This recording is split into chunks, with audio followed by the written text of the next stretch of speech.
Welcome back students. आप वापस मेरे साथ फिर आज का जो लेक्चर है और भी बहुत इंपॉर्टेंट, बहुत इंटरेस्टिंग और बहुत इंपॉर्टेंट एग्जाम के लिए बहुत इंपॉर्टेंट। आपको स्क्रीन पे दिख ही रहा है कि हमने स्क्रीन पे क्या लिया है, temperature dependence of the rate constant.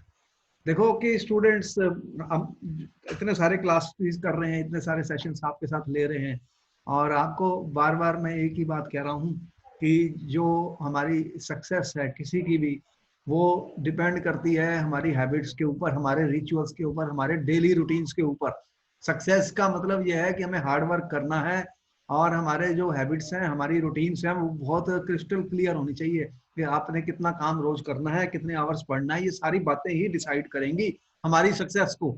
तो इसलिए स्टूडेंट्स हमें बहुत ही क्लियर रहना है अपने गोल्स में और अपनी पर्पस में। तो हमें फोकस करना है, हमें स्टडी करनी है डेली, हमें बहुत ज्यादा स्टडी करनी है, तब जाके हमें सक्सेस मिलेगी। आप सोचें कि सीबीएसई के पेपर में जा रहे हैं और बिना पढ़े या बिना मेहनत किए हम हासिल कर लेंगे, पॉसिबल नहीं है। तो हमें हार्ड वर्क करना। स्टूडेंट्स, बार बार मैं सभी स्टूडेंट्स को कह रहा हूँ कि we must work hard, it is a basic requirement. हमारी कोशिश ऐसे क्वेश्चन आपको कराने की जो सीबीएसई में आए हैं, और मेरी कोशिश शुरू से है कि मैं आपको बेस्ट टू बेस्ट हर क्लास में पढ़ाऊं और हर क्लास हमारी बेहतर से बेहतर होती जाएगी। आप देखेंगे कि हम बहुत इंपॉर्टेंट क्वेश्चंस हैं उनको सॉल्व करेंगे। एनसीईआरटी की सारी केमिस्ट्री को डिकोड कर देंगे। ये बहुत इंपॉर्टेंट है, उन्हें समझना है, कंसेप्ट्स को रट्टेबाजी नहीं करनी। तो समझ अगर हमें समझ में आ जाएगा तो हम बहुत अच्छे तरीके से अपने मार्क्स को ले सकते हैं। तो आज का जो टॉपिक है बहुत इंपॉर्टेंट है स्टूडेंट। आपको स्क्रीन पे दिख रहा है कि टेम्परेचर डिपेंडेंस की मैं बात कर रहा हूँ, टेम्परेचर और रेट कांस्टेंट की मैं बात कर रहा हूँ। तो देखो स्टूडेंट्स, मैं क्या कह रहा हूं आपको कि आज हम जो स्टडी कर रहे हैं वो है how does the rate of the reaction varies with temperature. देखो कि आपको पता है केमिस्ट्री में हम रिएक्शंस करते हैं और आपको ये भी पता है कि केमिस्ट्री में एक हीटिंग का बहुत इंपॉर्टेंट रोल है। बहुत सारी रिएक्शंस ऐसी होती हैं जो आपको पता है, आपने किसी मेटल को, जैसे आयरन को आपने ठंडे पानी में डाला तो लगा कुछ नहीं हुआ, लेकिन आयरन को स्टीम में डाला तो रिएक्ट कर गया, तो आयरन का ऑक्साइड बन गया। तो रिएक्शन फास्ट हो गई। रिएक्शन जो होती हैं टेम्परेचर बढ़ाने से इनकी स्पीड बढ़ जाती है। तो एक्सपेरिमेंटली इन्होंने ऑब्जर्व किया, क्या ऑब्जर्व किया कि हम ये कह रहे हैं कि जो रेट ऑफ द रिएक्शन होता है वो टेम्परेचर पे डिपेंड करता है। हम क्या कह रहे हैं कि आज का जो टॉपिक हम ये बात कर रहे हैं कि जो टेम्परेचर का जो है इंक्रीज अगर हम करें तो रेट पे क्या फर्क पड़ेगा। देखो, टेम्परेचर अगर मैं इंक्रीज करता हूं तो क्या होता है कि रिएक्शन की स्पीड बढ़ जाती है। ये ऑब्जर्व किया हुआ एक्सपेरिमेंटली, और हमें पता है ऑलरेडी, तुम केमिस्ट्री लैब में इतने बर्नर लगे होंगे, उन पे हीटिंग करते रहते हो। तो बहुत सारी रिएक्शन जो कोल्ड कंडीशन में नहीं होती उन्हें हम हॉट कंडीशंस में कर लेते हैं, क्योंकि हॉट का मतलब है एनर्जी, ज्यादा एनर्जी वाला पानी है, एनर्जी मैंने हीट कर दिया। तो with increase in temperature student, it has been found there is increase in rate of the reaction and it was observed experimentally. Experiment करने के बाद उन्होंने पता किया कि rate of the reaction almost doubles with every 10 degree के rise in temperature. क्या observe किया गया एक्सपेरिमेंटली कि जो रेट ऑफ द रिएक्शन है, रेट ऑफ रिएक्शन स्टूडेंट्स, हम ये कह रहे हैं rate of the reaction almost doubles. क्या होता है? ऑलमोस्ट डबल्स फॉर 10 के rise in temperature, rise in temperature. तो हमने अगर टेम्परेचर को स्टूडेंट, अगर मैंने टेम्परेचर को 10 के बढ़ा दिया स्टूडेंट, अगर मैंने टेम्परेचर को 10 के राइज कर दिया तो हमने क्या देखा, rate of reaction almost double for 10 के राइज इन टेम्परेचर। तो 10 के राइज इन टेम्परेचर से क्या हुआ स्टूडेंट्स की हमारा जो है रेट ऑफ द रिएक्शन वो बढ़ गया। कितना? डबल हो गया, almost double. This was found experimentally. Experiment करने के बाद ये हमने देखा कि रेट होता है। तो इन्होंने फिर क्या किया कि एक रेट टेम्परेचर कोफिशिएंट डिफाइन किया। क्या डिफाइन किया? ये एक्सपेरिमेंटली ऑब्जर्व किया हमने। क्या किया? एक्सपेरिमेंट किए और हमने देखा कि 10 डिग्री अगर हम टेम्परेचर बढ़ा दें किसी भी रिएक्शन का, तो इसका जो रेट होता है वो ऑलमोस्ट डबल हो जाता है। तो उन्होंने फिर एक टेम्परेचर कोफिशिएंट को डिफाइन किया। क्या डिफाइन किया? Temperature coefficient. In order to study the effect of rate of the reaction, on temperature they defined temperature coefficient को एक डिफाइन किया स्टूडेंट्स हमने। तो टेम्परेचर कोफिशिएंट को हमने कहा कि नीटा, उसको हमने सिंबल दिया नीटा। उसको उन्होंने कहा rate constant of the reaction, rate constant of reaction students. ये है हमारा रेट कांस्टेंट किसी भी रिएक्शन का एट टेम्परेचर T+10। तो ये मेरा रेट कांस्टेंट है टेम्परेचर T+10 डिग्री स्टूडेंट्स। और नीचे मैंने इसको डिवाइड कर दिया rate constant at temperature T, rate constant at temperature T से, rate constant at temperature T से। तो इन्होंने एक्सपेरिमेंटली ये इंफॉर्मेशन फाइंड करने की कोशिश की कि अगर ये मैं कह रहा हूं कि ये मेरा 298 केल्विन है स्टूडेंट यहाँ पर, तो 10 इसमें 10 ऐड करूं तो कितना बन जाएगा, ये कितना बन गया स्टूडेंट 308।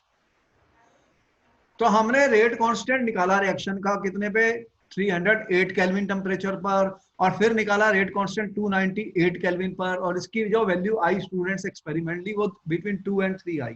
कितनी आई, ये जो नीटा की वैल्यू जो इन्हें मिली वो 2 to 3 मिली, मतलब 2 is less than Neeta is less than 3। तो इससे ये शो होता है कि रेट ऑफ द रिएक्शन जो था ऑलमोस्ट डबल हो जाता है, और उससे थोड़ा ज्यादा भी हो सकता है जब मैं 10 डिग्री राइज इन टेम्परेचर कर दूं किसी भी रिएक्शन का। ये हम कह रहे हैं, इसी को हमने टेम्परेचर कोफिशिएंट से डिफाइन किया। ये सारे चीजों को स्टडी कर रहा था आर्हेनियस। आर्हेनियस एक साइंटिस्ट है, बहुत बड़ा साइंटिस्ट, जो कि इफेक्ट ऑफ टेम्परेचर को स्टडी कर रहा था। वो एक्सपेरिमेंटली देख रहे थे कि जो टेम्परेचर होता है अगर उसको हम इंक्रीज करें तो रेट पे क्या फर्क पड़ता है, और वो एक मैथमेटिकल फार्मूला उसने बनाया इसके लिए to explain the effect of temperature on the rate of the reaction. तो यहाँ पर स्टूडेंट देख रहे हैं मैंने क्या लिखा है, temperature dependence of the rate constant. Rate constant क्या होता है स्टूडेंट, मैंने तुम्हें बताया कि रेट ऑफ द रिएक्शन क्या होता है, is equal to K into concentration of the reactant raise to power order of the reaction. तो रेट कांस्टेंट अगर ये वैल्यू 1 हो जाती है तो rate constant K is equal to rate of the reaction students. तो दोनों सेम है। अगर कंसंट्रेशन 1 हो जाती है, कोई भी रिएक्शन अगर R2P जा रही थी, हमने डिराइव किए थे फार्मूले स्टूडेंट्स फर्स्ट ऑर्डर का, जीरो ऑर्डर का लास्ट लेक्चर में। तो हम ये कह रहे हैं कि जो रेट है इसका वो R⁻X है, X कोई ऑर्डर है इसका। अगर कंसंट्रेशन 1 हो जाएगी स्टूडेंट तो rate is equal to K। तो K जो होता है रेट कांस्टेंट, वो रेट को ही तो शो कर रहा है किसी भी रिएक्शन का। K बढ़ा तो रेट बढ़ा, if K is more rate is more. लेकिन कंसंट्रेशन जब 1 हो जाती है तो रेट और K बराबर हो जाते हैं। इसलिए हमने कहा कि रेट कांस्टेंट हम देख रहे हैं temperature dependence of the rate constant. तो क्या स्टडी कर रहे हैं एक्सपेरिमेंटली कि रेट कांस्टेंट, यहीं पे मैंने दिखाया जो रेट कांस्टेंट होता है स्टूडेंट्स, जो नीटा है वो टेम्परेचर कोफिशिएंट जो मैंने डिफाइन किया वो ratio of the rate constant है at T+10 divided by rate constant at T। तो 10 डिग्री का टेम्परेचर जब मैंने बढ़ा दिया स्टूडेंट, तो हमने देखा कि रेट 2 to 3 टाइम्स हो गया। यही हमारा मतलब है 2 is less than 9, 9 is less than 3। तो रेट डबल हो गया ऑलमोस्ट जब हमने टेम्परेचर को 10 डिग्री बढ़ाया। ये सारा कुछ स्टडी कर रहा था आर्हेनियस। हमने क्या लिखा, increase the temperature of a reaction generally speeds up the process, increases the rate because the rate constant increases according to Arrhenius equation। देखो बहुत इंपॉर्टेंट बात बता रहा हूं कि आर्हेनियस एक साइंटिस्ट है। आर्हेनियस क्या था, आर्हेनियस ना ये स्टडी कर रहा था इसके ऊपर टेम्परेचर का इफेक्ट। हम क्या स्टडी कर रहे हैं, effect of temperature on the rate constant of the reaction. अब उसने फिर एक फार्मूला बनाया, जिसे उसने कहा कि इस फार्मूले से मैं एक्सप्लेन कर सकता हूं effect of temperature on the rate constant of the reaction. तो वो फार्मूला क्या है स्टूडेंट, देखो, Arrhenius gives dependence of rate constant of a chemical reaction on the absolute temperature, A pre and expansion factor and other constant of the reaction. यहाँ पर आप देख रहे हैं स्टूडेंट्स, मैंने एक फार्मूला दिया है आपको, एक फार्मूला दिया है। आर्हेनियस कहता है कि जो रेट कांस्टेंट होता है कि it is given by E⁻ EA by RT student. ये फार्मूला दिया किसने, आर्हेनियस ने। तो ये एक मैथमेटिकल फार्मूला है स्टूडेंट, एक इक्वेशन है जो दी थी आर्हेनियस ने इस ये एक फैक्टर है, इसे बोलते हैं प्री एक्सपोनेंशियल फैक्टर। मतलब ये एक्सपोनेंशियल फैक्टर है हमारे पास, नेगेटिव साइन लगा हुआ है यहाँ देख रहे हो। और ई ए एक्टिवेशन एनर्जी होती है स्टूडेंट। आर गैस कांस्टेंट होता है, उसकी वैल्यू हमें ऑलरेडी पता है स्टूडेंट, कांस्टेंट होती है, कितनी होती है तुम्हें पता है कि जब एनर्जी की बात करूंगा तो आर की वैल्यू 8.314 जूल पर मोल पर केल्विन में यूज कर रहा हूँ। और लीटर एटमॉस्फेयर में भी तुमने देखा था आर की वैल्यू 0.082 में ली थी लीटर एटमॉस्फेयर पर मोल पर केल्विन। टेम्परेचर हमेशा केल्विन स्केल में यूज किए जाते हैं स्टूडेंट, क्योंकि न्यूमेरिकल आने वाले हैं इसके ऊपर और कुछ ग्राफ भी आने वाले हैं, तो इसलिए हमें बहुत ध्यान से यूनिट्स का यूज करना है। तो यहाँ पर देखो हम क्या कह रहे हैं, आर्हेनियस जो है उसने एक फार्मूला दिया, उसने एक इक्वेशन दी मैथमेटिकली, जो हमें ये शो करेगी कि जो रेट कांस्टेंट है वो टेम्परेचर पे कैसे डिपेंड करता है। K is equal to A E power minus E A by R T. हम कह रहे हैं K is a rate constant और frequency of collisions resulting in the reaction, और T जो होता है ये एब्सोल्यूट टेम्परेचर होता है स्टूडेंट्स, इन केल्विन में लिया जाता है। A को हम बोलते हैं प्री एक्सपोनेंशियल फैक्टर। तो रिएक्शन के अंदर एक प्री एक्सपोनेंशियल फैक्टर है ए, उसे क्या हम बोलते हैं स्टूडेंट्स, वो हमारा किसी भी रिएक्शन में हमने बताया A is a pre exponential factor, एक constant for each chemical reaction. हर केमिकल रिएक्शन के लिए एक कांस्टेंट होता है जिसे हम ए कहते हैं स्टूडेंट, क्या कहते हैं ए। तो यहाँ पर एक प्री एक्सपोनेंशियल फैक्टर है जिसे हम ए कहते हैं स्टूडेंट। तो अभी हम इसकी वैल्यू कैसे निकालते हैं वो भी हमें आपको बताएंगे, ग्राफ से हम बना सकते हैं। ई ए को स्टूडेंट बोलते हैं activation energy of the reaction. तो एक्टिवेशन एनर्जी है, उसके यूनिट हमने देखने हैं, same unit as R and T. R and T देखो, आर के यूनिट अगर मैं जूल में ले रहा हूँ तो एक्टिवेशन एनर्जी मैं जूल में ही लूंगा, क्योंकि न्यूमेरिकल्स और प्रॉब्लम में ये हेल्प करेगा। और आर तो गैस कांस्टेंट होता है स्टूडेंट, यूनिवर्सल कांस्टेंट है, उसकी वैल्यू तो आपको बुक्स में दे रखी है, हमें पता ही है, जैसे मैं बता ही रहा हूँ 8.314 जूल पर मोल पर केल्विन। तो ये फार्मूला किसने दिया, आर्हेनियस ने। ये फार्मूला मैंने यहाँ लिखा है students, K is equal to A E power minus E A by R T. इसको बोलते हैं एक्सपोनेंशियल फैक्टर है इसमें। यहाँ पर मेरे पास एक एक्सपोनेंशियल फैक्टर है स्टूडेंट्स, और ये ए जो है ये कांस्टेंट है स्टूडेंट, इसे बोलते हैं प्री एक्सपोनेंशियल फैक्टर, मतलब एक्सपोनेंशियल से पहले आने वाला factor, pre exponential factor student. तो ए एक कांस्टेंट है, ए एक कांस्टेंट है स्टूडेंट, यहाँ पे तुमने बताया कि जो ए है ये प्री एक्सपोनेंशियल एक कांस्टेंट है फॉर ईच केमिकल। हर एक केमिकल रिएक्शन का अपना कोई के का वैल्यू होगा स्टूडेंट्स, वो बताते हैं हम कैसे निकालेंगे। तो हमारे लिए जो मोस्ट इंपोर्टेंट इक्वेशन मैंने कौन सी बताई स्टूडेंट्स, देखो मैं ये कह रहा हूँ, देखो मैंने यहाँ पे एक फार्मूला दिया, इसी को बोलते हैं आर्हेनियस इक्वेशन। बार बार इसका जो टॉपिक का टाइटल है वो पूछेगा एग्जाम में, व्हाट इज आर्हेनियस इक्वेशन। एक क्वेश्चन आया पेपर में, तो हमने बताया the Arrhenius has given A quantitative and mathematical relationship between rate constant and the temperature और ई ए एक्टिवेशन एनर्जी। तो वो कहता है K is equal to A E power minus E A by R T. तो देखो एक यहाँ पर एक बहुत अच्छी टर्म मुझे दिख रही है स्टूडेंट, ई ए क्या है, ई ए को हम बोलते हैं एक्टिवेशन एनर्जी स्टूडेंट्स। अभी अब आर्हेनियस की इक्वेशन ने एक और हमें कंसेप्ट बता दी कि एक्टिवेशन एनर्जी होती है। बहुत इंपॉर्टेंट बात है स्टूडेंट्स ये, कि कोई भी जो रिएक्शन हो रही है उसको एनर्जी की जरूरत पड़ती है, सब एनर्जी के ऊपर चल रहा है। कोई रिएक्शन होगी तो पहले उसे एक्टिवेशन एनर्जी देनी पड़ेगी, तब जाके रिएक्शन होगी। आप सोच रहे हैं कि अगर मैं कोई फ्यूल भी आपको दे दूं, आपके पास गैस है जी, तो गैस जब जलती है तो हीट निकलती है, कंबस्टन, तो क्या गैस अपने आप जल जाती है स्टूडेंट्स? अगर अपने आप जल जाती तो फिर तो सारा पेट्रोल अपने आप ही जल जाएगा। हर चीज के लिए एक एक्टिवेशन एनर्जी होती है स्टूडेंट्स, वो एनर्जी मिलती है तभी तो वो जलेगी। कोई भी रिएक्शन होने के लिए स्टूडेंट्स उनको एनर्जी की रिक्वायरमेंट्स फुलफिल करनी पड़ती है।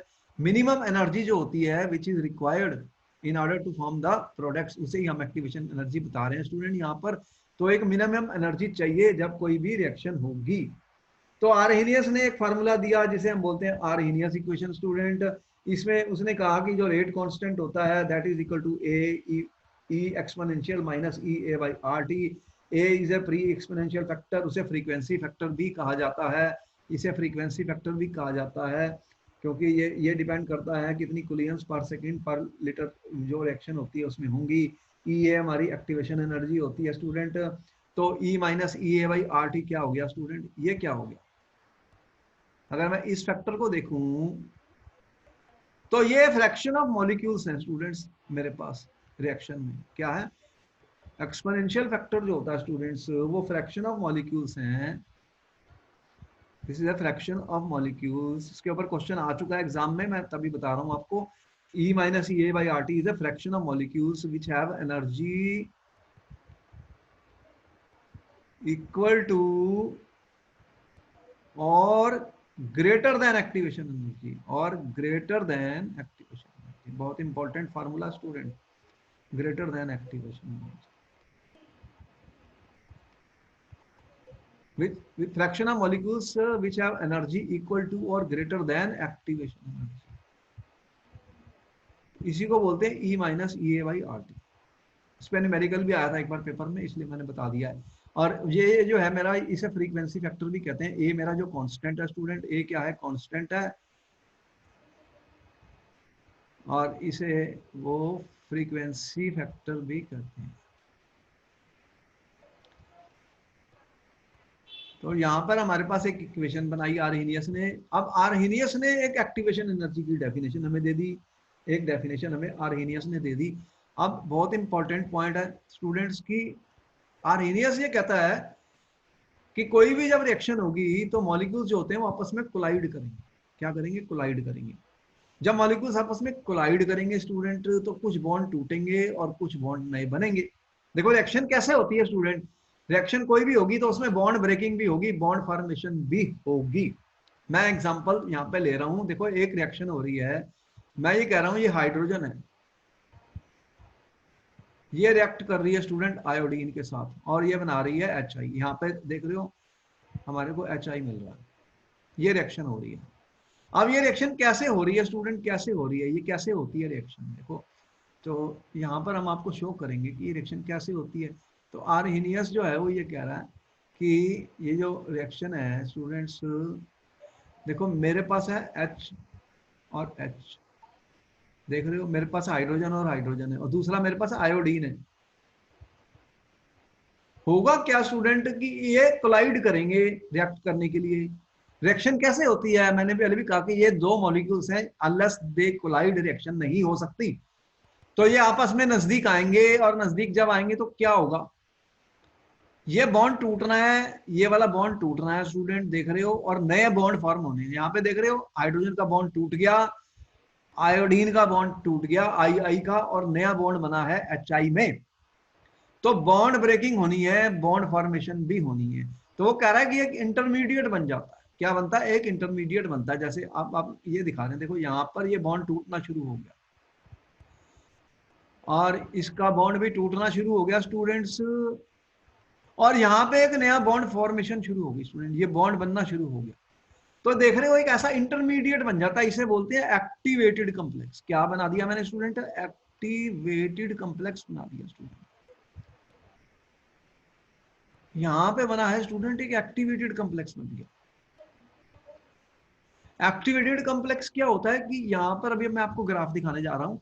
ये एक शॉर्ट पीरियड के लिए बनता है और ये हाई एनर्जी होती है इसकी। ये सबसे हाईएस्ट एनर्जी वाला पीक पर आएगा जब रिएक्शन होती है स्टूडेंट। तो इनके पास कुछ एनर्जी होती है रिएक्शन होने से पहले भी। क्यों? रूम टेम्परेचर है, तो रूम टेम्परेचर पे कुछ ना कुछ एनर्जी तो होगी। Some energy is already there with these molecules, जिसे हम थर्मोडायनेमिक्स में इंटरनल एनर्जी कहते हैं स्टूडेंट्स। तो इनके पास कुछ एनर्जी थी, हाइड्रोजन के पास कुछ एनर्जी थी, आयोडीन के पास। अब एक एक्टिवेटेड कॉम्प्लेक्स बन गया, इसमें बॉन्ड टूट रहे हैं और नए बॉन्ड बन रहे हैं स्टूडेंट। इसके बाद ये ब्रेक हो जाएगा किसमें? अब ये टूट के बनाने वाला है, यहाँ पे देख रहे हो ये H और I और ये H और I। तो ये क्या बना रहा है? HI और HI। इस तरह से देख रहे हो, ये और ये मिले आपस में HI बन गया, ये और ये मिले HI बन गया स्टूडेंट। तो देख रहे हो यहाँ पे ये प्रोडक्ट बन गए स्टूडेंट, इसको बोलते हैं एक्टिवेटेड कॉम्प्लेक्स। Activated complex. तो देखो कि अगर मैं ग्राफ ड्रा करूं स्टूडेंट, अगर मैं ग्राफ ड्रा करूं potential energy versus reaction coordinate, graph कैसे बनाते हैं स्टूडेंट? हर बार मैं बार बार ग्राफ की बात करता हूं केमिस्ट्री में। दो एक्सिस ली जाती हैं, एक एक्स और वाई। यहाँ पे देखिए ये मेरी वाई एक्सिस है स्टूडेंट, ये मेरी एक्स एक्सिस है। यहाँ पर मेरी क्या लिखा हुआ है मैंने? पोटेंशियल एनर्जी, मतलब एनर्जी जब ये आपस में नजदीक आते हैं स्टूडेंट तो क्या होता है, इनकी एनर्जी बढ़ जाती है, इनकी एनर्जी बढ़ जाती है, बढ़ती रहती है। देख रहे हैं यहाँ पर मेरे पास रिएक्टेंट्स हैं स्टूडेंट, ये रिएक्शन कोऑर्डिनेट है, मतलब जैसे जैसे रिएक्शन हो रही है, जैसे जैसे रिएक्शन बढ़ती जा रही है तो क्या हो रहा है, शुरुआत में मेरे पास था हाइड्रोजन और आयोडीन, इनके पास कोई एनर्जी थी जो इतनी दिखा रहा हूं मैं, यहां से स्टार्ट हुई। अब यहाँ पर ये आपस में नजदीक आए, देख रहे हो ये नजदीक आए, ये कोलाइड करेंगे तो इनकी एनर्जी बढ़ती गई बढ़ती गई बढ़ती गई, और यहाँ पर एक एक्टिवेटेड कॉम्प्लेक्स बन गया, ये वाला जो मैंने दिखाया।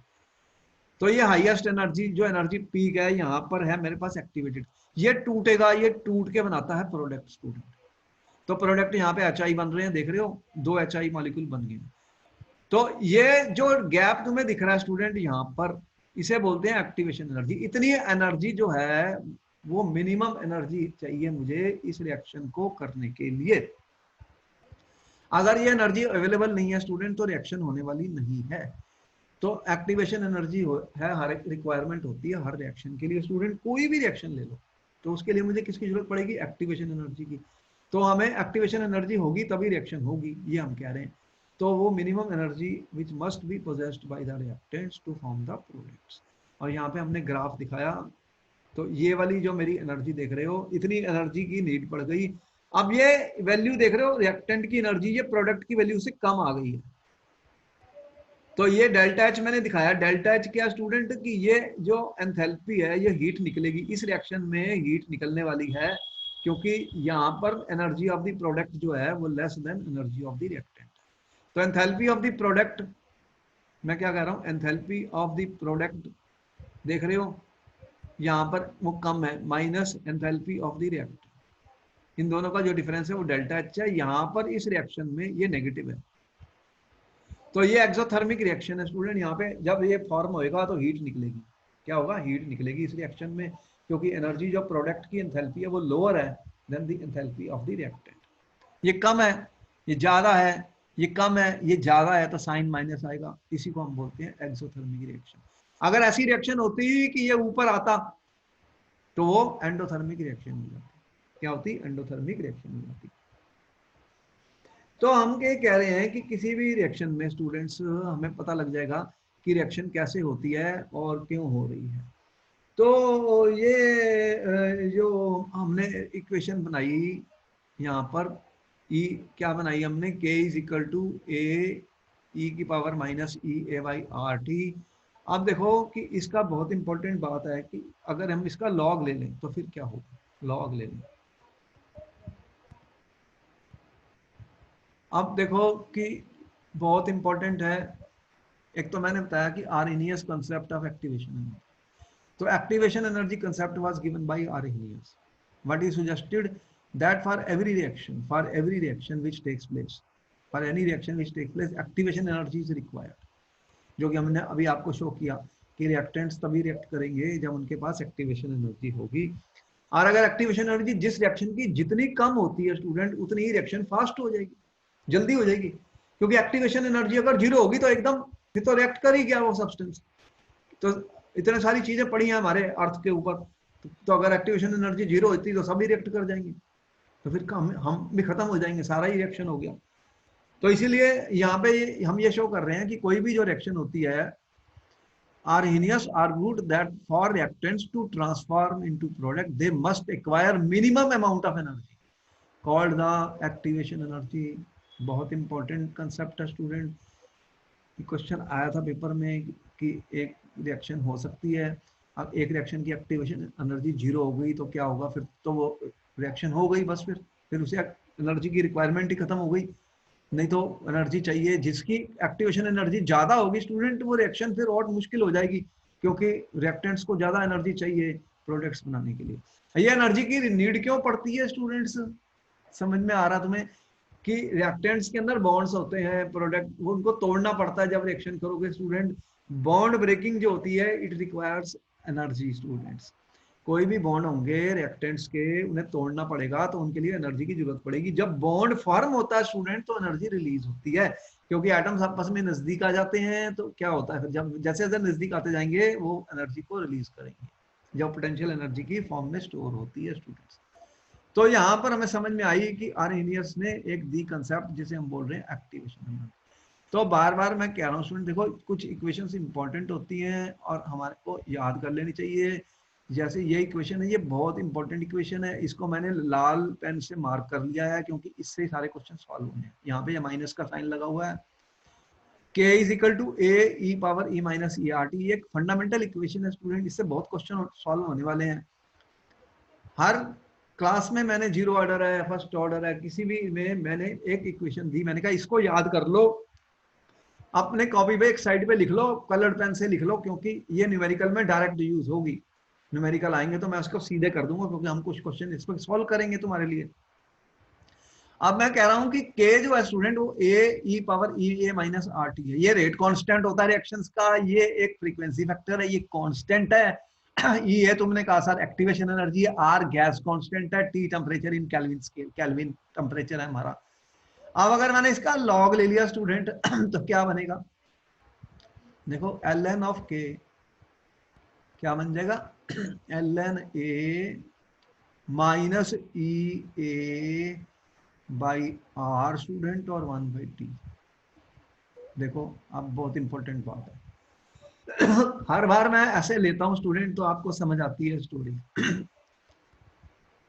अगर मैं ये नेचुरल लॉग को वो लॉग में कन्वर्ट कर दूं जो हम यूज करते हैं स्टूडेंट, तो मुझे 2.303 से मल्टीप्लाई करना पड़ता है। क्या करना पड़ता है, 2.303 को मल्टीप्लाई कर दूं, यहाँ 2.303 हो जाएगा, ये लॉग है स्टूडेंट, लॉग के, ये मेरा हो गया log K is equal to 2.303 log A हो गया स्टूडेंट्स। और ये वाली वैल्यू वही है minus E A by R और 1/t। ठीक है जी, यहाँ पे लॉग था ही नहीं। तो स्टूडेंट ये इक्वेशन जो होती है इसके बारे में तुम क्या जानते हो, देखो ये इक्वेशन कौन सी है, y is equal to c plus m x. दिख रहा है तुम्हें equation of a straight line students.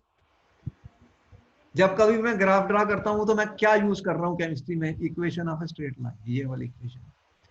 ये y एक्सिस होती है, ये x एक्सिस होती है, ये कांस्टेंट इंटरसेप्ट होता है, इंटरसेप्ट होता है स्टूडेंट, और ये क्या होता है, स्लोप होता है, किसी भी लाइन का स्लोप होता है। मैथ्स में हमने 7th में पढ़ा, 8th में पढ़ा, 9th में पढ़ा, बहुत छोटा लेवल का मैथ्स की बात कर रहा हूँ, कोई बहुत हाई मैथ्स में यूज नहीं करता केमिस्ट्री में।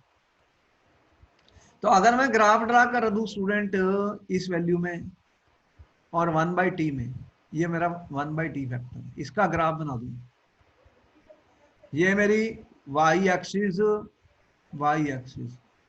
ये वाला मेरा x एक्सिस, तो कैसी लाइन आने वाली है स्टूडेंट, कैसा ग्राफ आएगा, तो कैसा ग्राफ बनेगा, ये स्ट्रेट लाइन ग्राफ है लेकिन स्लोप तो माइनस है स्टूडेंट, माइनस है, स्लोप इसका माइनस है। तो देख रहे हो यहाँ पे हमने ग्राफ बनाया, ये है ग्राफ इसका। यहां पर मैंने प्लॉट किया स्टूडेंट एल एन के वर्सेस 1/t। अब स्टूडेंट देख रहे हो ये ग्राफ बना है, एल एन के वर्सेज 1/t का एक ग्राफ हमने बनाया स्टूडेंट्स। तो आपको दिखाई दे रहा है कि यहाँ पर हमने क्या किया है कि ये 1/t की वैल्यू बढ़ती जा रही है स्टूडेंट, तो ये एल एन के है, ये एल एन के, इसकी वैल्यू कम होती जा रही है, कम होती जा रही है, देख रहे हैं। तो स्ट्रेट लाइन कर्व है, स्लोप नेगेटिव है, स्लोप माइनस है। ये ग्राफ कौन सा ग्राफ है, स्ट्रेट लाइन का। अब इस पे क्वेश्चन आने वाला पेपर में, बहुत बार आ चुका। देखो ग्राफ जो होता है ना केमिस्ट्री में बहुत इंपॉर्टेंट क्वेश्चन बनता है पेपर में, हर बार सीरियस, बार बार कह रहा हूँ, ये ग्राफ आ गया इसमें बहुत इंपॉर्टेंट क्वेश्चन बनने वाला है। देखो ये सारा बहुत इंपॉर्टेंट कंसेप्ट है, समझना है, इस पे दिमाग लगाना है स्टूडेंट, रट्टेबाजी नहीं करनी, रट्टेबाजी नहीं करते हम, समझना है, बेसिक कंसेप्ट को समझना ताकि एग्जाम में क्वेश्चन सॉल्व कर ले। आप देखो कि ये जब इक्वेशन में बनाता हूँ, इसका स्लोप किसके बराबर आएगा स्टूडेंट, बहुत इंपॉर्टेंट है, जो स्लोप इज इक्वल टू, इस केस में मेरा ग्राफ एल एन के वर्सेज 1/t है, तो स्टूडेंट समझ में आ रही है, ये मेरा स्लोप दिख रहा है minus E A by R, minus E A by R है स्टूडेंट स्लोप। इसका क्या फायदा हुआ, अगर मुझे स्लोप की वैल्यू पता लग गई एक्सपेरिमेंटली, आर गैस कांस्टेंट है कितना 8.314 जूल पर मोल पर केल्विन, तो मैं एक्टिवेशन एनर्जी निकाल सकता हूं स्टूडेंट्स, क्या निकाल सकता हूं, एक्टिवेशन एनर्जी। तो इस फॉर्मूले से हम क्या निकाल सकते हैं, ई ए स्टूडेंट्स क्या है, एक्टिवेशन एनर्जी, बहुत इंपॉर्टेंट बात है। कि अगर एक्टिवेशन एनर्जी निकालनी है, एग्जाम में क्वेश्चन आया था, अगर मुझे स्लोप की वैल्यू दे देगा एग्जाम में तो आर की वैल्यू मुझे पता ही है, मैं इससे मल्टीप्लाई कर दूंगा, मेरे को एक्टिवेशन एनर्जी की वैल्यू मिल जाएगी। और स्टूडेंट ए की वैल्यू कैसे निकालूंगा? देखो ये ए की वैल्यू है, तो यहाँ पे देख रहे हो इंटरसेप्ट जो मेरा है, ग्राफ मैंने बना लिया, उसका इंटरसेप्ट कितना है student? What is the value of the intercept according to equation of a straight line? Intercept क्या होता है? सी ln ए के बराबर है। Intercept is equal to ln A क्या हो गया? 2.303 log ऑफ ए। तो अगर मेरे को इंटरसेप्ट की वैल्यू ग्राफ से पता लग जाएगी तो मैं ए की वैल्यू निकाल लूंगा, ये इससे डिवाइड कर दूंगा 2.303 से, एंटी लॉग ले लूंगा स्टूडेंट, एंटी लॉग टेबल है हमारे पास, तो यहाँ से ए की वैल्यू मिल जाएगी। मैं क्या निकाल सकता हूँ? I can find the value of A by this method. तो इस मेथड से मुझे ए की वैल्यू मिल गई स्टूडेंट्स। क्या मिल गई? ए की वैल्यू। तो ये देखिए ग्राफ से मैंने क्या निकाला, एक तो एक्टिवेशन एनर्जी निकाल सकता हूँ, एक ए की वैल्यू निकाल सकता हूँ। तो फिर ए की वैल्यू मेरे को पता लग गई, एक्टिवेशन एनर्जी पता लग गई, टेम्परेचर मेरे को पता है कितने टेम्परेचर में एक्सपेरिमेंट हो रहा था। मैं क्या निकाल सकता हूँ? के क्या होता है? Rate constant of A reaction. Students देखो ये बहुत इंपॉर्टेंट है कि रिएक्शन का रेट कांस्टेंट निकालने का ये एक मेथड है। अब मुझे उम्मीद है यहाँ पे कोई भी डाउट नहीं हुआ, तुम्हें बात समझ में आ गई? कोई डाउट है? किसी को कोई डाउट है तो पूछ सकता है मेरे से, डाउट नहीं है तो मैं आगे चलता हूं। अब देखो ये क्वेश्चन आ गया पेपर में कि टेम्परेचर को बढ़ाने से रेट ऑफ द रिएक्शन बढ़ क्यों जाता है? ठीक है, ऐसा क्यों होता है कि जब मैंने टेम्परेचर बढ़ा दिया तो जो रिएक्शन होती है वो फास्ट हो जाती है? फास्ट क्यों हो गई? क्यों फास्ट हो गई? इंपॉर्टेंट क्वेश्चन है पेपर के लिए कि के जो है, तुमने कहा जो के है इसका रिएक्शन का, वो दिख रहा है तुम्हें यहाँ पर, टेम्परेचर बढ़ा, ये माइनस वैल्यू है, ये माइनस वैल्यू है, तो ये कम हो गया, ये कम हो गया, तो ln के बढ़ गया। विद इंक्रीज इन टेम्परेचर आप ये कह रहे हो rate of the reaction increases या rate constant of the reaction increase? Why it increase? ये बहुत इंपॉर्टेंट क्वेश्चन है, बहुत बार पूछा जा चुका है एग्जाम में। तो होता क्या है स्टूडेंट कि जो जब हम टेम्परेचर को इंक्रीज करते हैं तो आपने ये कहा कि यहाँ पर जो रिएक्शन होती है, ये उसका फार्मूला आप दे रहे हो, ln k is equal to ln a, ये वाला फार्मूला आप दे रहे हो, ये एक्सपोनेंशियल फैक्टर है, ये एक कांस्टेंट है, यहाँ पे एक्टिवेशन एनर्जी है और उसके नीचे टेम्परेचर है। तो मॉलिक्यूल्स तो तुम्हारे पास बहुत सारे होते हैं रिएक्शन में स्टूडेंट, कोई भी जो रिएक्शन हो रही है उसमें बहुत सारे मॉलिक्यूल्स हैं, मिलियंस ऑफ मॉलिक्यूल्स हैं। एक मोल में भी तुम्हें पता 10⁻23 पार्टिकल्स होते हैं, मॉलिक्यूल्स होते हैं। अब क्या कह रहे हैं कि ये क्या होता है कि जो मॉलिक्यूल्स होता है स्टूडेंट, उनकी एक वेलोसिटी होती है, काइनेटिक एनर्जी होती है उनके पास। मॉलिक्यूल्स के पास क्या होती है? Kinetic energy. और there is a distribution of kinetic energy. सब मॉलिक्यूल्स की काइनेटिक एनर्जी सेम नहीं होती स्टूडेंट्स, तो उनका एक डिस्ट्रीब्यूशन होता है। और ये डिस्ट्रीब्यूशन किसने दिया था? मैक्सवेल बोल्ट्जमैन ने। मैक्सवेल बोल्ट्जमैन ने एक डिस्ट्रीब्यूशन कर्व बनाया था। क्या बनाया था? Distribution curve. उन्होंने, मैक्सवेल और बोल्ट्जमैन दो साइंटिस्ट हैं, मैथमेटिशियंस थे, उन्होंने एक डिस्ट्रीब्यूशन कर्व बताया कि जो फ्रैक्शन ऑफ मॉलिक्यूल्स होते हैं, देखो यहाँ पर फ्रैक्शन ऑफ मॉलिक्यूल्स दे रहा हूँ, और काइनेटिक एनर्जी में अगर हम ग्राफ बनाएं, फ्रैक्शन ऑफ मॉलिक्यूल्स और काइनेटिक एनर्जी में अगर हम ग्राफ बनाएं स्टूडेंट्स, मैं ये कह रहा हूँ, देखो अगर हम एक ग्राफ बना रहे हैं स्टूडेंट, किसमें? यहाँ पे फ्रैक्शन ऑफ मॉलिक्यूल्स है, फ्रैक्शन ऑफ मॉलिक्यूल्स है मेरे पास स्टूडेंट, और यहाँ पे काइनेटिक एनर्जी है। इनमें अगर हम ग्राफ बनाते हैं स्टूडेंट, तो उसकी जो शेप है वो ऐसे बता रहे हैं, देखो ऐसे शेप आती है, ये ऊपर गया और फिर ऐसे कुछ। अब इससे क्या पता लग रहा है स्टूडेंट कि ये शो कर रहा है कि काइनेटिक एनर्जी का डिस्ट्रीब्यूशन है। पहले काइनेटिक, यहाँ पे वो मॉलिक्यूल्स हैं जिनकी वो फ्रैक्शन ऑफ मॉलिक्यूल ये कम है, ये कम है, ये कम है। यहाँ पे maximum most probable kinetic energy, देखो सबसे ज्यादा फ्रैक्शन यहाँ पर है, ये टॉप है, इस पे सबसे ज्यादा मॉलिक्यूल्स हैं, ये फ्रैक्शन ऑफ मॉलिक्यूल सबसे ज्यादा है जिनकी काइनेटिक एनर्जी ये है, इसे बोलते हैं मोस्ट प्रोबेबल काइनेटिक एनर्जी। उसके बाद देख रहे हो काइनेटिक एनर्जी कम होती जा रही है, कम होती जा रही है। और यहाँ पर अगर मेरी एक्टिवेशन एनर्जी है, देखो अगर एक्टिवेशन एनर्जी जो ये है वो ये है, तो ये जो मॉलिक्यूल्स इसके आगे आएंगे स्टूडेंट, इस एरिया में जितने भी मॉलिक्यूल्स इसके आगे आएंगे वो ही रिएक्ट करेंगे। यहाँ पे बाकी जो मॉलिक्यूल्स हैं उनकी काइनेटिक एनर्जी कम है स्टूडेंट्स, तो जिनकी काइनेटिक एनर्जी कम है वो कोलाइड करेंगे लेकिन प्रोडक्ट नहीं बना सकते क्योंकि एक्टिवेशन एनर्जी उनके पास नहीं है रिएक्शन की। लेकिन इसके आगे जितने भी मॉलिक्यूल्स हैं स्टूडेंट, तो आप देख रहे हो उनके पास एक्टिवेशन एनर्जी है टू फॉर्म द प्रोडक्ट्स। तो वो फ्रैक्शन होती है जिसके पास एनर्जी होती है इक्वल टू और ग्रेटर देन एक्टिवेशन एनर्जी, सिर्फ वो ही रिएक्ट कर सकते हैं स्टूडेंट, बाकी रिएक्ट नहीं कर सकते। और ये कर्व किसने दिया? मैक्सवेल बोल्ट्जमैन डिस्ट्रीब्यूशन कर्व कहते हैं इसको। क्या बोलते हैं?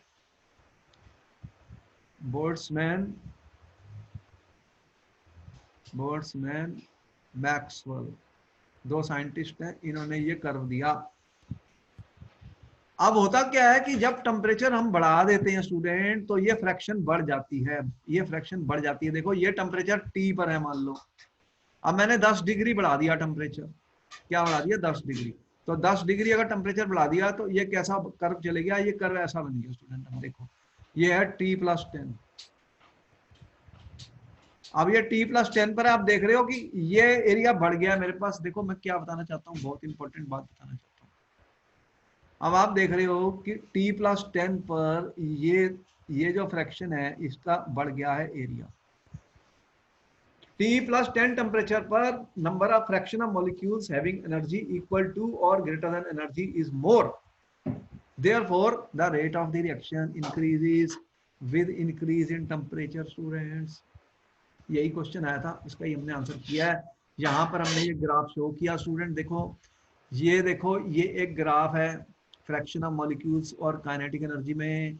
ये देख रहे हो ये डिस्ट्रीब्यूशन ऑफ काइनेटिक एनर्जी है, और यहाँ पर ये वाला ग्राफ है टेम्परेचर T पर, ये टेम्परेचर T वाला है, टेम्परेचर ये T पर दिखा रहा हूँ। और ये जब मैंने टेम्परेचर बढ़ा दिया स्टूडेंट, यहाँ पे 10+10 कर दिया, तो ये देख रहे हो +10 करने से क्या हुआ? ये वाला कर्व आ रहा है।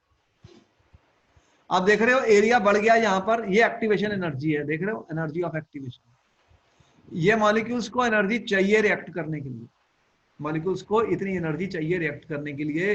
जब टेम्परेचर बढ़ गया तो ये फ्रैक्शन बढ़ गई। तो fraction of molecules which have energy equal to or greater than activation energy increases with increase in temperature. Therefore students the rate of the reaction will increase. तो rate of the reaction क्यों बढ़ गया? ये question बार बार मैं कह रहा हूँ इंपॉर्टेंट आया, because the fraction of molecules which have energy equal to or greater than activation energy increases with increase in temperature. This is the graph to show that students. This graph is given by Boltzmann Maxwell, जो मैंने यहाँ से दोबारा बनाया आपके लिए, दोबारा show किया स्टूडेंट्स। तो इस ग्राफ से हम ये बता सकते हैं कि जब टेम्परेचर 10 डिग्री बढ़ गया तो फ्रैक्शन ऑफ मॉलिक्यूल्स जिनके पास इक्वल काइनेटिक एनर्जी ज्यादा थी एक्टिवेशन एनर्जी से, वो बढ़ गए, उनका नंबर इंक्रीज हो गया। यहाँ पे देख रहे हो ये एरिया ज्यादा हो गया इससे, तो इसलिए रेट ऑफ द रिएक्शन बढ़ गया। क्या हुआ? रेट ऑफ द रिएक्शन बढ़ गया।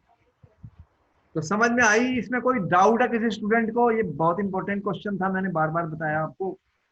आई hope you understood my point, understood the question here student, that the rate of the reaction will increase with increase in temperature for the reasons I have told you, कि यहाँ पर temperature 10 degree बढ़ गया तो fraction of the molecules which have energy equal to और greater than energy increase हो गई।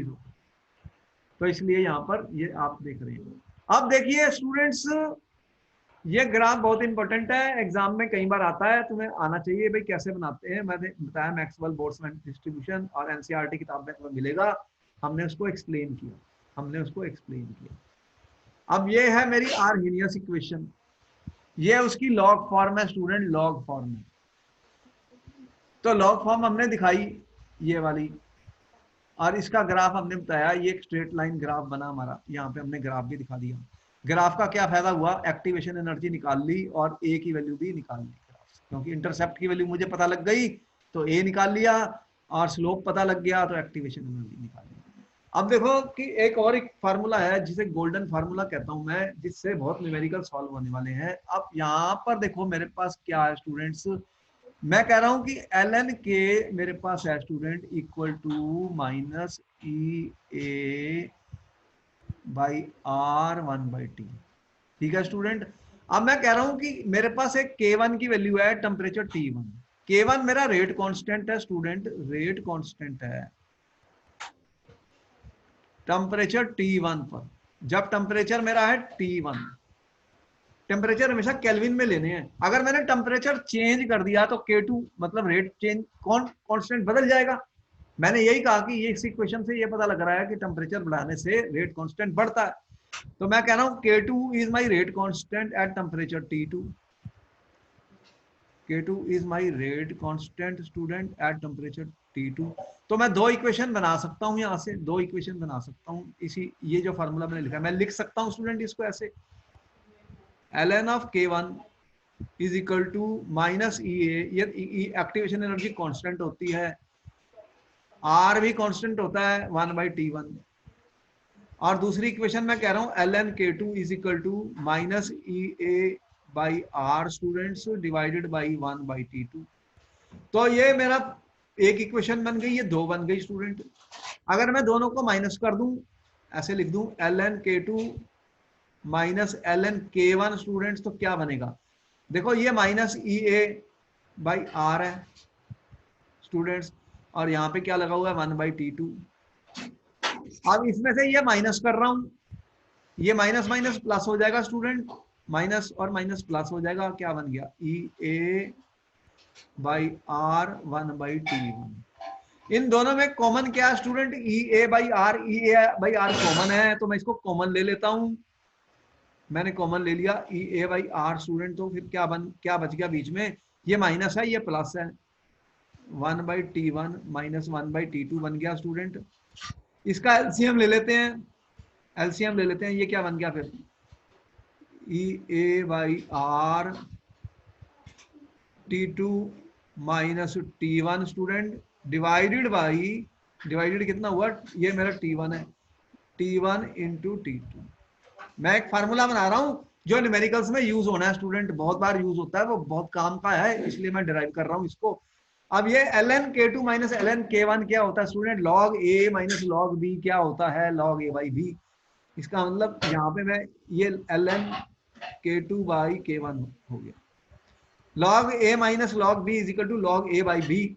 ये नेचुरल लॉग को जो लॉग हम यूज करते हैं उसमें कन्वर्ट कर देता हूं, तो वो क्या होता है 2.303 student log of K2 by K1। तो देखो एक फार्मूला बन गया, एक फार्मूला बन गया जो एग्जाम में यूज होने वाला।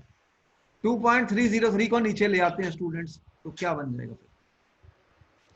देखो मेरा क्या बन गया, log of K2 by K1 is equal to E A by 2.303 R, ये क्या बन गया student? T2 minus T1 divided by T1 into T2।